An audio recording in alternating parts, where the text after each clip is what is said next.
ustedes. Carlos, seguimos contigo. Estabas hablando de los depósitos esos de hidrocarburos, de forestal y tal. Eso, claro, la existencia de unos depósitos parece que no tiene importancia, pero la carga y descarga en los momentos más peligrosos de la actividad que llevan tanto reganosa como forestal. Y se da el caso, dada la situación de los dos muelles y los puestos de descarga, están a menos de 200 metros. Ya hemos denunciado varias veces a Fomento que se están realizando cargas conjuntas y descargas de un gasero y de un petrolero a menos de 200 metros, uno del otro. Si hay un incidente en uno, se puede complicar con el otro y podemos tener un problema muy gordo. Eso, la Xunta de Galicia, en concreto la Dirección Xeral de Protección Civil, ella dice que no tiene atribuciones ninguna para el tema de los barcos. Y nosotros en una reunión que tuvimos en el 2007, dijimos, vamos a ver, de protección civil es de todos los riesgos a que pueda estar sometida la población. Si es responsabilidad suya o no, nos da igual, pero usted como ente que tiene que proteger a la población, se tiene que poner de acuerdo con quien haga falta. Sea autoridad portuaria, capitanía marítima o el Susum Cordan, es igual. Y sin embargo ellos se lavan las manos y dicen que ellos del tráfico de barcos no quieren saber nada. ¿Y entonces de quién es competencia? No se sabe. No se sabe. En teoría ese es de la autoridad portuaria. No, es competencia suya, porque la normativa Seveso, viene el nombre de un accidente que hubo en Seveso, entonces, pero es la normativa de seguridad a instalaciones que son peligrosas. La normativa Seveso se aplica no solo a la instalación en tierra como si fuese un champiñón, porque si la instalación tiene que recibir unos barcos, sino a aquellos barcos que van en tránsito. O sea, están haciendo una dejación de sus funciones por parte de la Xunta, porque es verdad que el tráfico portuario en general le compete cuando va a puertos del Estado, le compete a la Administración Central, pero también es verdad que la normativa Seveso, dentro de su ámbito objetivo, dentro de lo que regula esa normativa de seguridad, está la instalación y los tráficos de barcos cuando se aproximan a esa instalación, con lo cual está dentro de su ámbito. Entonces, si hay un problema, entonces tendríamos el típico juicio que tenemos en España de quién es el responsable de este accidente que ha habido, porque nadie ha querido, pero la realidad es que la Xunta tiene competencia para para exigir el cumplimiento de seguridad de una instalación y del tráfico de barco que llega a esa instalación. Exactamente. Otro de los fraudes que está cometiendo Reganosa es que cuando presentaron el proyecto no se iba a utilizar agua del mar para regasificar. Sin embargo, están utilizando 300.000 toneladas, creo que es, no me quiero equivocar, está aquí el técnico, 300.000 toneladas diarias de agua de la ría para luego para regasificar y volverla al mar ya esterilizada, es decir, le echan lejías, hipocloritos y cosas para que no salieran los crustáceos en las tuberías y todo eso. Y ese agua va contaminada ya para la ría y es mucha cantidad de agua. Por lo tanto, están haciendo un fraude medioambiental a la población y que quede claro que ahí hay marisco, está en una zona de marisqueo, pesca y demás, que está influyendo muchísimo, no es ninguna broma, las capturas cada vez son muy por debajo de lo que eran y todo eso es debido a la cantidad de agua que están contaminando. Y es una contaminación medioambiental de la que también es vamos necesario a hablar. Carlos, sigue con el tema de los depósitos que me estabas diciendo tú, forestal al lado del... Evidente, la acumulación de riesgos es un problema además que es exponencial. Si solo hubiera una actividad o la otra, una de las dos, ya tiene la peligrosidad suficiente en sí misma para que no hiciera falta revolver mucho en la normativa, simplemente aplicando el RAMIM, y me consta que el Concello de Mugardos, igual que todos los concellos, lo aplica en las solicitudes de licencia de cualquier tipo de actividad, hasta un garaje de unas viviendas, le pide que le firmen todos los que viven en esa vivienda que están de acuerdo en que se monte un garaje que donde van a aparcar sus coches, no van a hacer ni mecánica ni nada. Se lo piden hasta una mercería. Hasta una mercería piden a los vecinos del edificio que den de acuerdo a eso. Y sin embargo, en este caso no lo hizo. Que me explique alguien la razón. Sí. Empresas, hubo por ejemplo, un auxiliar de la construcción naval que se dedicaban a soldar chapas, los largaron a más de 2.000 metros entre la carretera de Mugardos y Ares. En cambio y Mutis por el Foro. Una cosa tan sencilla como eso. Después quiero denunciar que hubo en todos los medios, en muchos medios de comunicación, una propaganda totalmente sesgada y en algunos casos financiada por la empresa y por Reganosa. un bloqueo total. Había muchos colaboradores del Comité Ciudadano de Emergencia, habían venido publicando artículos de diversas cosas de interés social en los medios de comunicación escritos, y sin embargo, a partir de que empezaron a intentar mandar razones para que la gente supiera lo que realmente se estaba pensando instalar ahí, bloquearon totalmente. No se publica nada de esto. Ahora vamos a hablar de los muros del silencio, pero dime los riesgos potenciales que tú ves, sobre todo por el metanero, si tiene un accidente cuando está cargando, descargando, y evidentemente no puede largar amarras y salir al mar abierto, porque la ría nuestra, es lo que hablábamos al principio, es un lago y tiene que tener tiene unas condiciones especiales, y luego, ¿qué problema tendría un escape, por ejemplo, de metano? Un escape de la planta de gas. ¿Qué nos pasaría a todos? Sí, vamos a ver. Si hay problemas de estos, cuéntanos. Y siguiendo con esto que dice la publicidad que tiene relación con esto. Por ejemplo, Reganosa afirmaba, en los medios que le eran favorables, decía que la planta era totalmente segura porque tenía sistemas de control y seguridad redundantes y por eso era totalmente segura. Eso es decir, una mentira y es una memez intelectual. La realidad es que esa planta tiene esos sistemas porque está obligada por la normativa que le afecta. ¿Y por qué es necesario todo sistema redundante? Porque es una planta peligrosa, no por otra cosa, no es porque los empresarios quieran regalar sistemas de seguridad que les cuesta muchos miles de euros. Es porque es imprescindible. Bien, una vez que digo eso... Carlos, perdona, sí. Esa normativa tan técnica de seguridad que se exige por ser peligrosísima, hay que aplicarla con las condiciones de aislamiento que la normativa que regula la ubicación de las instalaciones peligrosas exige. O sea, claro. Las normativas son dos. Primero, te aíslas. Y una vez que te aíslas, implementas toda la normativa de seguridad, doble, triple y cuádruple si es necesario. Pero primero aislado. Lo que no tiene sentido es decir, no, yo te pongo en el cogollo de una población y luego aplico una normativa de seguridad por muy eficaz que sea porque puede tener fallos. Efectivamente. O sea, además, recordar un poco, porque la gente igual no lo sabe, la normativa Seveso se originó porque los legisladores vieron que a pesar de los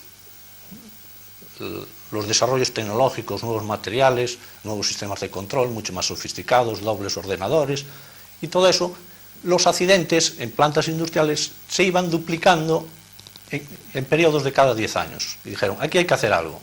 Está claro que necesitamos unas determinadas industrias, pero lo que no podemos hacer es meterlas en un sitio tan cercano a la población que si hay algún accidente, que es una posibilidad, aunque sea remota, en algunos casos, si hay un accidente, las consecuencias son tan graves que no nos compensa. ¿Qué consecuencias serían? ¿Qué accidente podría tener la planta en sí? A la planta en sí. Hay muchas personas que dicen, explosión de un tanque, eso es prácticamente imposible. Bien. Lo que pasa que tenemos en el tanque, mientras el gas está metidito dentro del tanque y a una temperatura por debajo de la ebullición, que es, en el caso de gas natural, menos 165 grados, está muy bien. Pero ¿qué pasa? El tanque, aunque está muy bien aislado, no es aislamiento perfecto y está recibiendo energía a través de las paredes, del techo y del suelo. ¿Eso qué va a producir? Pues como está muy cerca de la temperatura de ebullición, ocurre igual que en una pota con agua. Si estoy muy cerca de los 100 grados en el caso del agua y le aporto más energía, pues aquello empieza a transformar agua líquida en vapor y empieza a aumentar la presión en el interior del tanque. Ajá. ¿Qué pasa? Ellos, evidentemente, es un problema técnico que está solucionado. Lo que hacen es coger el gas ese que tienes en forma de gas y mediante un sistema de relicuación lo vuelves a meter otra vez en estado líquido en el fondo del tanque. Pero para eso necesitas dos cosas: una serie de compresores y un intercambiador de calor que utiliza el gas líquido que tienes en el propio tanque. Si el nivel del tanque es muy bajo, llega un momento en que no eres capaz de volver a enfriar el gas por debajo del punto de ebullición. Y entonces, ¿qué pasa? La presión en el interior del tanque va creciendo. Y entonces eso hay que evacuarlo. En caso de una planta que tuviera mucha producción, no tiene ningún problema, porque el gas ese lo va inyectando en un gasoducto y va eliminando el exceso de gas. En esta planta, como tiene un nivel de producción muy bajo, pues resulta que muchos días al año, pero además en algunos años más de 200 días al año, estaban los niveles de los tanques por debajo. ¿Y eso qué implica? Que como, y leo porque lo tengo por algún sitio, para no decir palabras, en la planta de Reganosa, en la página web de Reganosa, Dice, hasta tal punto se ha extremado el celo en evitar inconvenientes, se ha optado por prescindir de la antorcha que caracteriza buena parte de las plantas. Esta antorcha lo único que hace es quemar el exceso de gas en estos casos. Esto no lo han querido usar. La conclusión, ¿cuál es? Que cuando la presión sube por encima de un determinado nivel, tienen que evacuar gas al exterior. Aparte de contaminar el agua de mar, enfriándola y esterilizándola, está emitiendo un gas que más del 98% es gas metano y que, por si la gente no lo sabe, tiene un poder sobre el cambio global, el efecto invernadero es conocido, 20 veces superior al CO2. O sea que nos están engañando por todos lados. Y luego hay una cosa, Carlos, que es que ahora mismo Reganosa se está utilizando como mero depósito. O sea, entran barcos, descargan un gas y al día siguiente ese barco carga el gas y se va. O sea, es que ni siquiera ese gas está destinado al consumo gallego y español. Es que es un gas que entra un día, se descarga y sale. Esto les parece fantástico a los dueños de Reganosa y a la autoridad portuaria de Ferrol, pues porque reciben su retribución. Pero démonos cuenta que ese gas no lo utilizamos nosotros, no nos da ningún beneficio a nosotros, pero somos los españoles los que seguimos pagando la instalación porque tienen la retribución garantizada. O sea, es una actividad que no aporta ningún beneficio a la sociedad gallega y a la sociedad española, que sin embargo estamos retribuyendo nosotros, porque seguimos pagando esa instalación. Y nos cuesta los 60 millones de euros que estábamos hablando al inicio. Y ahora que explique Carlos qué son estas operaciones, ¿verdad, Carlos? Que se ha reconducido ante la ineficiencia reganosa hacia esta actividad. Dos depósitos como de gasolina, quien tiene una gasolinera. Pero entrando un barco... El problema es que implica entrada de dos barcos.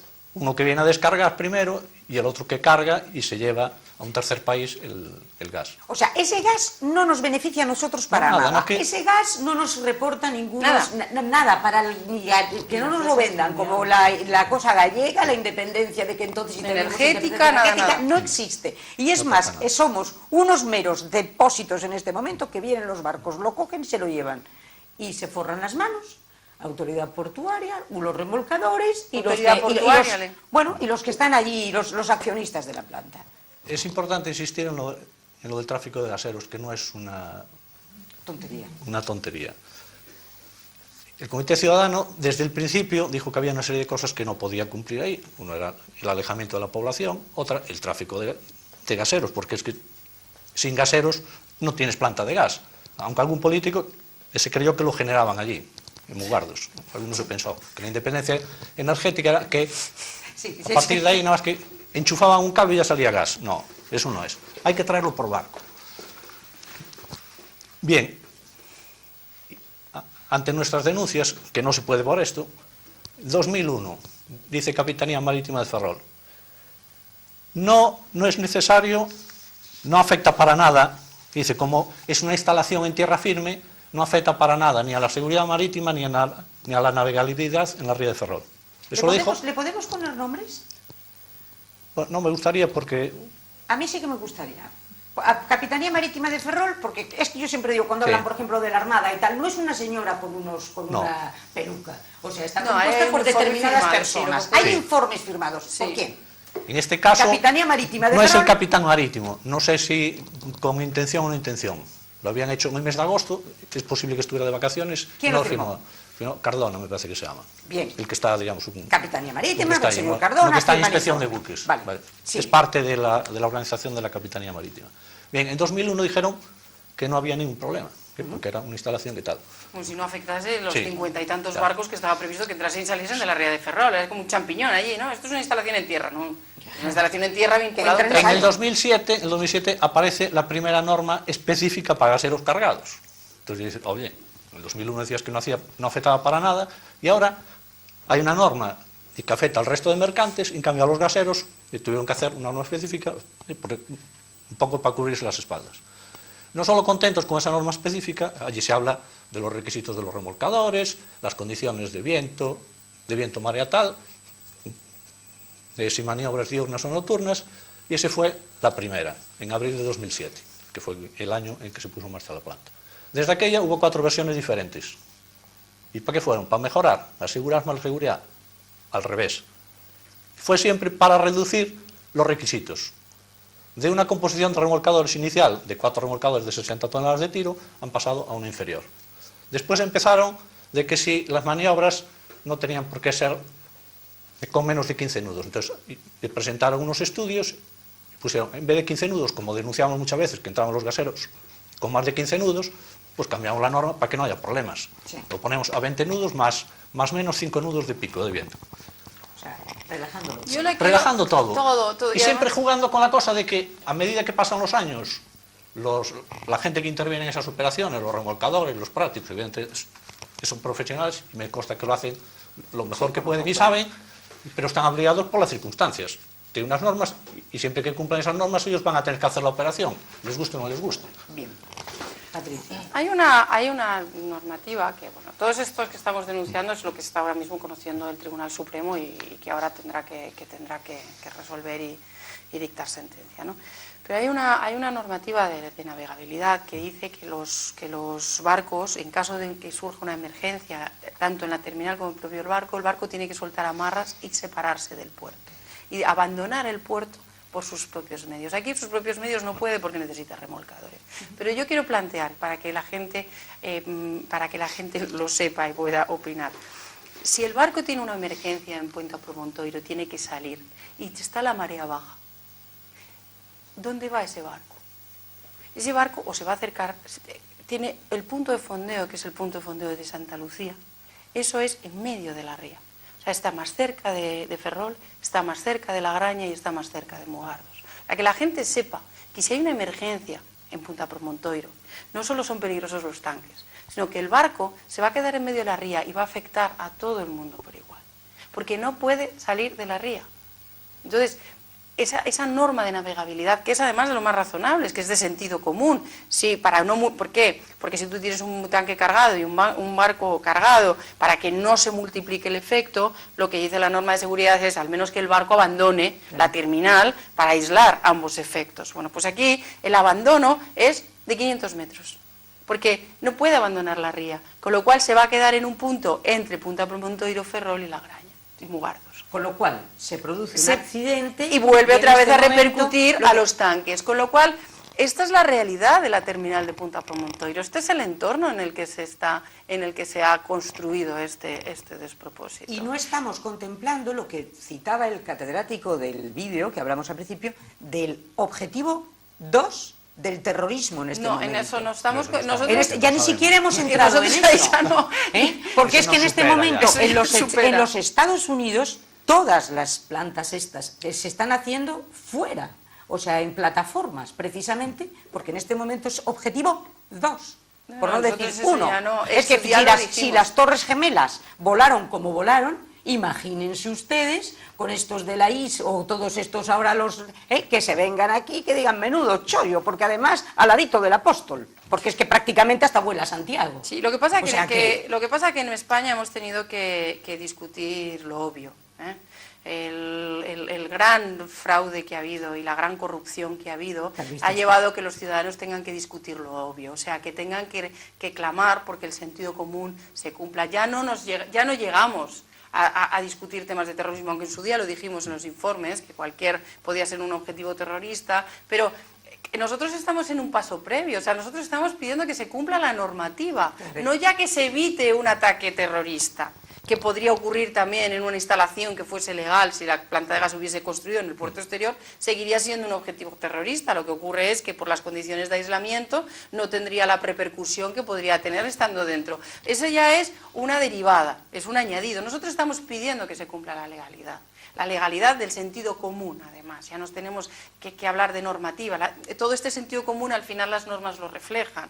Pero ese ha sido el ámbito de discusión, porque la gran corrupción de las administraciones públicas, como decía Luz Marina, que se han puesto al servicio totalmente de intereses espurios privados, ha sido el que la inaplicación obscena de la norma y la tramitación interesada de procedimientos para dar autorizaciones que no se debían de dar. Y esa ha sido la gran indefensión de la ciudadanía que hemos tenido en este país. Una aplicación obscena y fraudulenta de las normas para conseguir objetivos totalmente ilegales. Aplicación obscena, me perdonas un segundo, que vuelvo a remitirles al libro Los muros del silencio, que por favor, lo tienen, me parece que en la central librera, está en las librerías. días, Sí, sí. y desde luego no se lo pierdan, porque aquí viene día a día todo lo que pasó, cómo se originó esta planta, los problemas que tuvo, cómo un consellero decía, si tenemos que sacrificar una ría, sacrifiquemos sin más la ría de Ferrol. Eso está aquí dicho, textualmente, y miles de cosas más que van a encontrar aquí en el libro. Y la única persona que actualmente está procesada por un tema relacionado con Reganosa, que Luz Marina nos lo puede comentar, es el señor Bastida. Sí. El que era patrón mayor en ese momento de la cofradía de Ferrol, en el momento en que entraron los primeros gaseros, y todos recordaréis cómo intentamos frenar esa entrada ilegal, porque era ilegal, de gaseros, este señor fue uno más al frente, como todos sus compañeros que estaban allí también, como estaba la prensa, como estaba el Comité Ciudadano, es decir, estábamos todos. De hecho, cuando los habían inculpado a los pescadores y mariscadores, nos autoinculpamos todos, que no nos admitió a trámite el juez, pero sí nos habíamos anteinculpado, porque es que realmente éramos todos los que estábamos allí. Y no sé muy bien por qué, puedo sospecharlo, puedo sospecharlo, que este es el único señor que a día de hoy sigue teniendo problemas, y que aún encima lo quieren meter en la cárcel dentro de unos días, a partir del 1 de septiembre, o deposita 2.700 euros, y hago desde aquí un llamamiento incluso a sus compañeros, vecinos, amigos y demás del pueblo de Ferrol, que en este caso el señor Bastida pues está procesado no por sus temas de marisqueo ni por nada, sino procesado por defender la vida, la ría y la ilegalidad que había con esa planta. En este momento es la única persona que, aun siendo legal, entre comillas, lo que estaba haciendo, porque era él el legal en ese momento, está procesado, y no así los corruptos que hay, no solo en todo el país, que lo sabemos que los hay, sino ya aquí en los nuestros, de Ferrol, de la Xunta, de Mugardos, de la planta, en fin, que toda esa gente campa a sus anchas. Pero ahora vamos a hablar de ellos. Mientras el señor Bastida, a poner nombres, el señor Bastida sigue procesado. Esto arranca del Partido Popular, es un proyecto del Partido Popular. Fraga tiene un interés especial en que esto se haga, y entonces llega a un acuerdo con Tojeiro, y contra viento y marea allá van a por ello. Pero aquí tenemos una serie de personas que respaldan todo esto, y entonces tenemos, por un lado, el Ayuntamiento de Mugardos, pero además de uno y otro color después de Fraga, porque luego ha venido el bipartito, y es que ha dado exactamente igual. O sea, aquí se han estrellado el Partido Popular, el Partido Socialista, el Bloque Nacionalista Gallego, Izquierda Unida, todos. Bueno, yo tengo que decir que Izquierda Unida fue la única, y todavía es, que sigue apoyando las acciones del Comité Ciudadano, y es más, tengo que decir que en Mugardos, que nunca no gobernaba en los tiempos de iniciación de la planta ni nada de eso, ahora está cogobernando con el BNG. A pesar de no estar yo de acuerdo con ese cogobernamiento, tengo que decir que ella sigue, o por lo menos colabora con nosotros en la medida que puede, para que la planta siga dándose por ilegal, y que el proceso del Tribunal Superior de Justicia se pueda en algún momento consolidar, que se deshaga esa planta, que la lleven a donde sea. Es decir, ella en ese caso, ella habló de la coordinadora, en este caso de Izquierda Unida de Mugardos. Pero sí tengo que decir que ya hay cambios que a mí no me gustan, y es el caso de que, como antes hablaba del patrimonio que ahí tenemos, se está valorando, y ya lleva tiempo valorándose, y en este caso sí también la Izquierda Unida lo aceptó, y es trasladar piedra a piedra para hacer un museo y musealizarlo en un terreno que además es de todos los ciudadanos de Mugardos, porque es del ayuntamiento y no de Reganosa, y me parece otra vez un fraude a los vecinos de Mugardos y el entorno, porque eso tenía que ser museo in situ. Entonces, para dejar claro, tanto Toimil del PSOE, el señor Toimil, que era el alcalde del PSOE, como el señor Fariña, que era, en ese caso, anteriormente fue alcalde y luego era de patrimonio, de urbanismo, con el señor Toimil, también accedió a todo esto, o sea, se prestaron voluntariamente. ¿Y cómo funcionó el Ayuntamiento a trabajar de para los promotores? El Ayuntamiento de Ferrol, me parece que estaba el alcalde Juan Juncal. Sí, Cuando se pero- retiraron porque había dos contenciosos, me parece, Sí. presentados por el ayuntamiento, ¿no? Sí, bueno, en el Ayuntamiento de En la Ferrol época de solamente Jaime Bello sí tenemos... hubo una colaboración, Sí, una que fue los colaboración que de Jaime iniciaron Bello.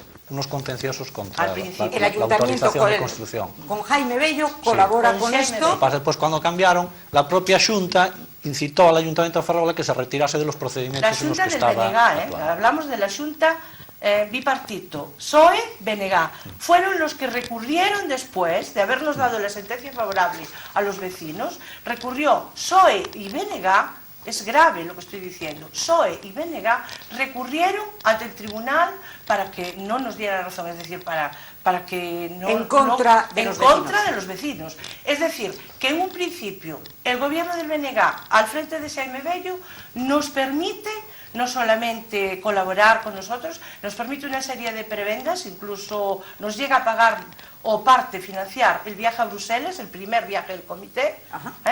y después se nos vuelve totalmente en contra. Sabemos también, aunque no lo podemos demostrar, y a mí no me importa decirlo, que hubo muchas prebendas por parte de los promotores, incluidas campañas electorales. Sabemos que se pagaron campañas electorales. Y por ahí empezó a cambiar todo. Perdón, porque el PSOE, a la gente le vuelvo a decir que lea Muros de Silencio, el señor Amable do Pico, que estaba en ese momento en el gobierno también del Ayuntamiento de Ferrol, está con nosotros en una ofrenda floral que estamos haciendo y un acto reivindicativo con el tema de la planta de gas está justamente a mi lado. Con lo cual estaba el PSOE y el BNG hasta que no sabemos muy bien qué Y pasó. cuando gobiernan en Santiago le exigen al alcalde de Ferrol, entonces Juan Juncal del Partido Popular, que retire los dos contenciosos. Que retire los dos contenciosos. Aquí el gran problema que tenemos es que nosotros no somos un movimiento político, somos un movimiento ciudadano, somos un movimiento que no nos hemos guiado por una ideología concreta, nos hemos guiado por la legalidad y por la decencia. Entonces, ahí realmente el comité se compone de un número de personas, de gente con ideologías totalmente distintas, con posiciones vitales distintas, pero que todos nos une el sentido común y los derechos civiles. Entonces, este es el gran problema que hemos tenido, que aquí... de nuevo vuelvo otra vez a traer a colación la situación tan nefasta que hemos vivido, que nosotros pensábamos que solo se producía en Galicia con Reganosa y que luego han surgido casos de corrupción como setas por toda España, ¿no? ¿Cuál es el problema? Que en España salía en prensa lo que promovía un partido político y aquel que quería apoyar todos los medios tomaban posición por un partido o por otro, y si a ti no te lideraba y no eras una causa política interesada para el partido de turno, entonces no tenías fuerza mediática. Y ese ha sido también el gran defecto que hemos cometido en Galicia, los gallegos y los españoles, es el defecto que hemos cometido ha sido que no hemos sido ciudadanos activos, que no hemos denunciado los casos de corrupción, y en este caso nosotros sí que lo hemos hecho, pero lo hemos hecho en soledad. Pero Patricia, efectivamente, porque los muros del silencio eran aplastantes, porque es que aquí grandes medios de comunicación, por ejemplo, el mayor medio de comunicación, La Voz de Galicia.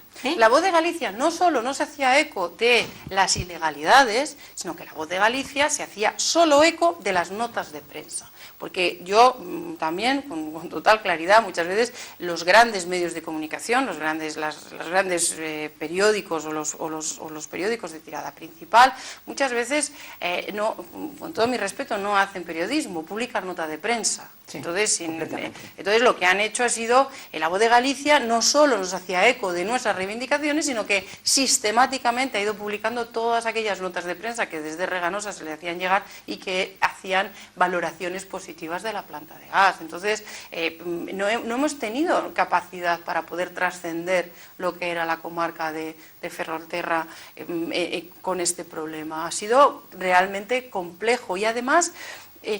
Está la dificultad muchas veces de entender la problemática de la planta de gas por las cuestiones técnicas de seguridad que las grandes corporaciones que estaban detrás de Reganosa, que ha pasado Unión Fenosa, ha pasado Gas Natural, ha pasado Enagas, la entonces Caixa Galicia, todos estos eran los grandes accionistas Banco Pastor, todos estaban detrás de Reganosa, que claro, el poder mediático que tienen todas estas corporaciones pues nos ha hecho pues llevar 14 años pues con los muros de silenció y aún así pues hemos seguido Y en este momento, adelante. ¿cómo están los contenciosos, Patricia? Pues en este momento los contenciosos están esperanzadores. Yo confío en el Tribunal Supremo. Yo ya dije que en su momento se pronunció el Tribunal Superior de Justicia, ha dicho por 2 veces que la declaración de efectos ambientales que hizo la Xunta para favorecer a Reganosa era nula. Y eso lo ha dicho ya el Tribunal Superior de Justicia. El Tribunal Supremo ha dicho ya que la modificación puntual que se le hizo en el Plan General de Ordenación Municipal también, como traje a medida Reganosa, también es nula. Y ahora estamos pendientes de que el Tribunal Supremo anule la autorización de construcción. La autorización de construcción, que para que ser dada tenía que tener como requisito previo que la instalación tuviese declaración de efectos ambientales y un plan general de ordenación municipal que permitiese su ubicación. Con lo cual entendemos que si la declaración de efectos ambientales era nula y el plan general de ordenación municipal también era nulo, pues que el Tribunal Supremo deberá decretar que la autorización de construcción que le dio el Ministerio de Industria también es nula. Estamos a la espera de esa resolución por parte del Tribunal Supremo. También es cierto que, y es otro hecho que tenemos denunciado en tribunales, que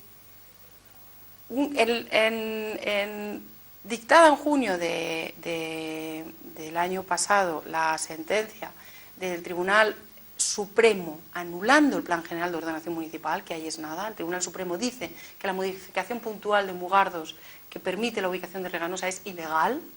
Lo dice así. Supremo, sentencia firme. A la semana, la Xunta de Galicia aprueba una nueva modificación del Plan General de Ordenación Municipal. O sea, la osadía que se tiene para continuar con el despropósito y con la ilegalidad no tiene límites. O sea, si a mí me anula el Tribunal Supremo una norma urbanística, yo voy y apruebo otra a la semana.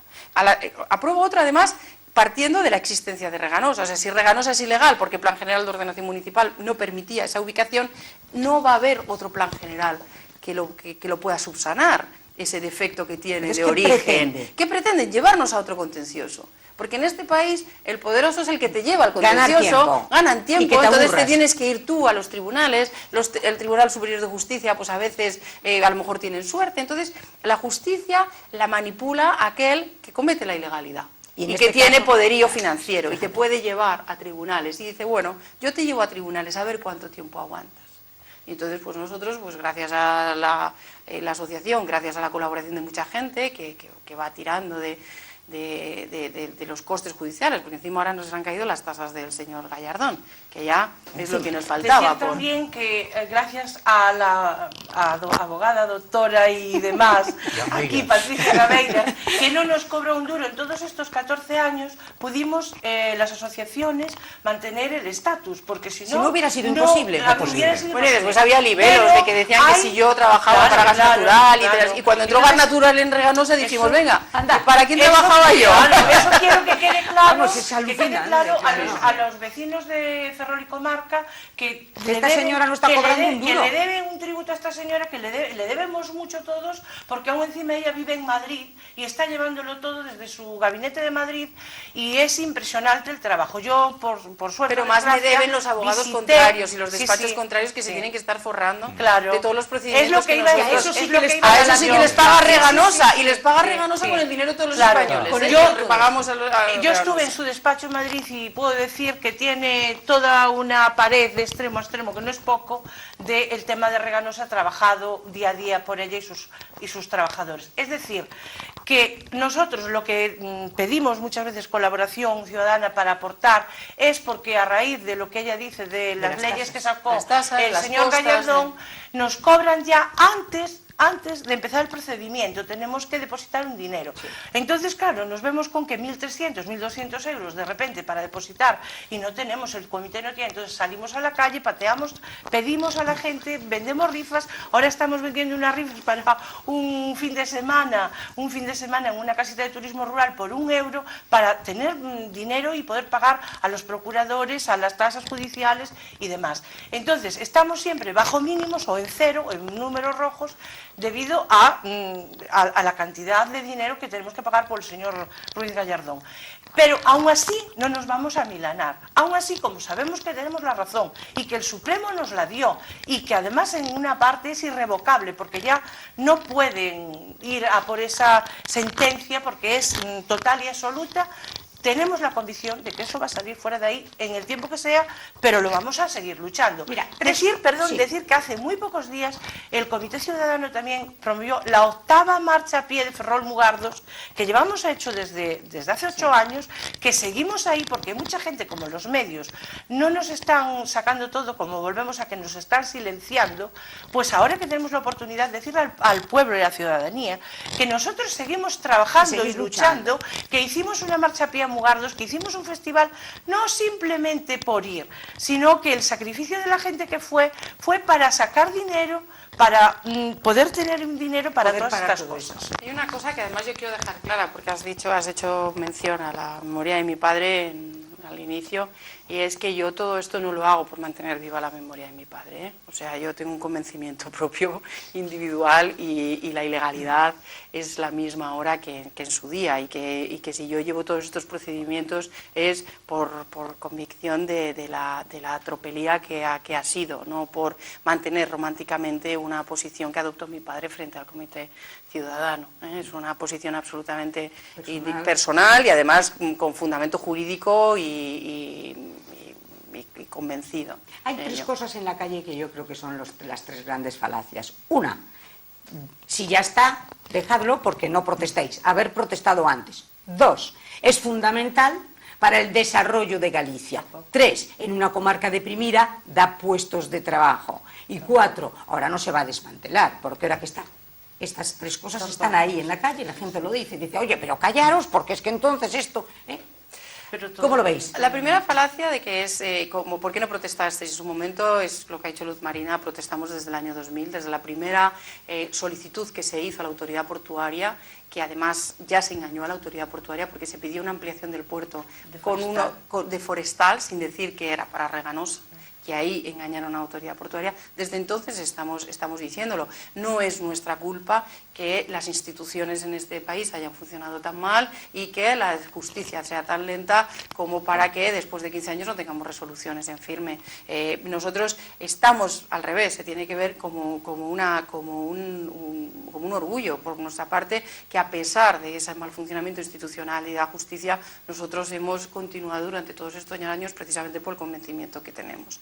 Por otra parte, ya se dijo, y lo dijo Beiras, también lo decía, no es necesario para Galicia. Esa ha sido una manipulación torticera y utilizada políticamente por, creo, políticos desinformados de lo que suponía el sistema energético. Se quería utilizar Reganosa como algo necesario para el desarrollo industrial de Galicia. Galicia no necesitaba una planta de gas, exactamente igual que España no necesita 7 plantas de gas. Es un sobredimensionamiento de las instalaciones energéticas que no está sino encareciendo nuestro sistema energético de manera absolutamente descomunal. Galicia se puede abastecer por tubos exactamente igual que se hace en todos los países que tienen una planta de gas y el resto del Estado se abastece por tubos. Es más, ¿para qué queremos 7 plantas de gas si donde tenemos el problema es en el suministro? Por mucho que tengamos 7 plantas de gas y los argelinos no nos venden gas o no nos viene el gas de Europa, a nosotros esos tanques los vamos a tener vacíos, con lo cual ninguna independencia energética vas a tener si de lo que estás dependiendo en el fondo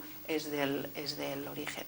En cuanto a que si ya está en funcionamiento, ¿para qué pararla? Bueno, Musol, que le dieron la autorización posteriormente a Reganosa, precisamente la han paralizado en Asturias. La han paralizado porque es ineficiente, porque como ya no había entrado en funcionamiento y era obsceno el sobrecoste que estaba teniendo el sistema gasístico, ya directamente a esta no le dieron la autorización de puesta en marcha, pero exactamente igual se puede paralizar Reganosa sin problema. Y si se desmantela o no se desmantela, pues la verdad, no es nuestro problema. Es decir, cuando hay una instalación que no cumple, para empezar, el Plan General de Ordenación Municipal, todos sabemos que si tú te construyes una casa en suelo rústico y incumple el Plan General de Ordenación Municipal, se puede venir y te la pueden demoler. Bueno, pues esto es exactamente igual. O sea, el Plan General de Ordenación Municipal dijo que eso era ilegal porque no cumplía las distancias de seguridad y no cumplía la normativa medioambiental. Recordemos que medio ambiente no solo sos la fauna y la flora, el medio ambiente somos los seres Somos humanos. nosotros. O sea, quiero decir que cuando una instalación no cumple la normativa medioambiental significa que no ha analizado los efectos perniciosos que tienen para la nécora de la ría y para Luz Marina que vive enfrente. O sea, la planta no cumple la normativa municipal, pues como cualquier edificación construida ilegalmente desde un punto de vista urbanístico, pues podrá ser susceptible de ser demolida. Y seguiremos exactamente igual. Es más, con 60 millones de euros más. Con 60 millones de euros que nos no nos tendrán que Perdón, cobrar. y con respecto a los puestos de trabajo que también aludías, yo también tengo que decir ahí que ya se dijo por parte del técnico los que hay, que son, vamos, peccata minuta, pero también tengo que decir que uno de los promotores de Reganosa en su momento, que era Fenosa, se acaba de llevar los barcos a reparar a Corea a Corea, cuando Ferrol no tiene trabajo, está en decadencia total los astilleros de Ferrol. Es decir, que no están aquí por favorecer a la ciudadanía, no nos están dando un duro a la ciudadanía, sino todo lo contrario, nos están sacando del dinero de los bolsillos de los ciudadanos. Y cuando tienen trabajo para los trabajadores de Ferrol, de Navantia Fene, de Navantia Ferrol, se lo llevan a Corea. Que no lo olvidemos, que son promotores de la planta de gas. Y por otro lado también quiero puntualizar, porque como son muchas cosas, se me puede quedar algo en el tintero y no quiero ofender a nadie. Y es que en el Ayuntamiento de Ferrol hay que decir que Juan Fernández lo tuvo siempre claro, lo tiene claro y lo tuvo desde el principio.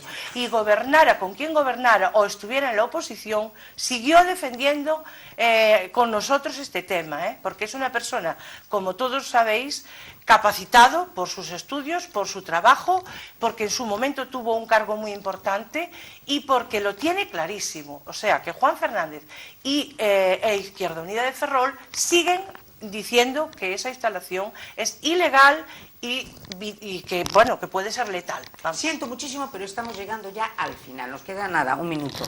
Y entonces, en ese minuto, yo os emplazo para que dentro de unos meses, Patricia, cuando haya alguna resolución, cuando tengáis alguna novedad, cuando el Supremo haya dicho algo, volvamos aquí a repetir este programa. Pues pero ya, ¿cómo son las perspectivas? ¿Tú crees que son buenas? Hombre, yo creo ¿Y de tiempo cómo crees que vamos? Yo creo que si ¿De aquí a cuánto? Que si existe justicia, las perspectivas son buenas. O sea, nosotros no estamos manteniendo unos procedimientos judiciales por amor al arte. ¿Cuándo podemos saber algo? Deberíamos de poder saber algo en un plazo de un año y medio. El Supremo se tendría que pronunciar.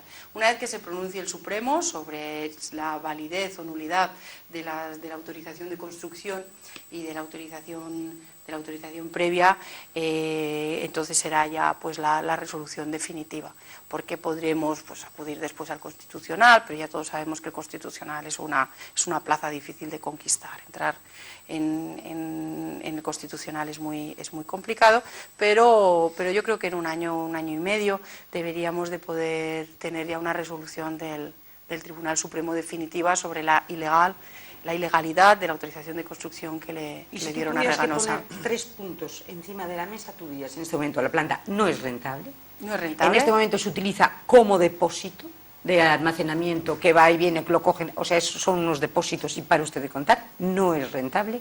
Y es posible, o sea, nos ahorraríamos mucho dinero si esa planta estuviera cerrada, Carlos. Hombre, sí, empezando por las retribuciones anuales en las que está obligado el sistema gasista. Eso para empezar. O sea, para nosotros sería un ahorro, para los españoles es un ahorro que se cierre Reganosa. Sí, lo que pasa es que antes del ahorro debemos de pensar en la peligrosidad. La peligrosidad. Bueno, por supuesto. Claro, nosotros siempre ponemos el énfasis de que ahora siempre se toman las decisiones al final por criterios económicos. Entonces dices, me parece muy bien que cierren Reganosa por cualquier motivo. Bienvenido sea si es por razones económicas, pero no podemos olvidar que hay una base, es la ilegalidad. Luz Marina le pasa un gasoducto por su jardín, está a 100 metros de la planta, está frente a la base naval y los barcos no pueden salir de la ría. Esa es la ilegalidad de origen de Reganosa, que además después se ha demostrado que era una bandera de la independencia energética gallega absolutamente, era propagandística y que no era una realidad. Y que si al final se cierra por ineficiente, también nos parece bien, pero no olvidemos el origen. Lo que de pasa es que ilegalidad, le la están ubicación. dando muy buenos beneficios a sus accionistas. Está dando beneficios a Se sus están accionistas. forrando. Sí, sí, Y hace totalmente. quedar bien a la autoridad portuaria porque incrementa el tráfico en el puerto de Ferrol. Completamente. Señores, 1.000.000 de gracias. Yo os emplazo, pues entonces para el verano que viene, si Dios quiere. Esperemos. Porque a ver si tenemos algo encima de la mesa. Si hay algo, pues ya haremos un programa de urgencia. Espero que no tengamos que lamentarlo. Es decir, que el comité sigue ahí, que seguimos trabajando y vamos Abierto a a todos los ferrolanos, a toda Ferrolterra. A todo Ferrolterra, incluido eso también, algún donativo y trabajo, apoyos, lo que sea, porque vamos a seguir y porque tenemos el convencimiento de que, como tenemos la razón, estamos aquí para defender la vida, la ría y la ilegalidad. Bueno, ¿dónde dejáis a María Pita? Luz Marina, muchísimas gracias. Patricia, 1.000.000 de gracias. Carlos, muchas gracias. Muchas gracias a todos y por favor, tomen nota que esto es verdaderamente importante. Gracias.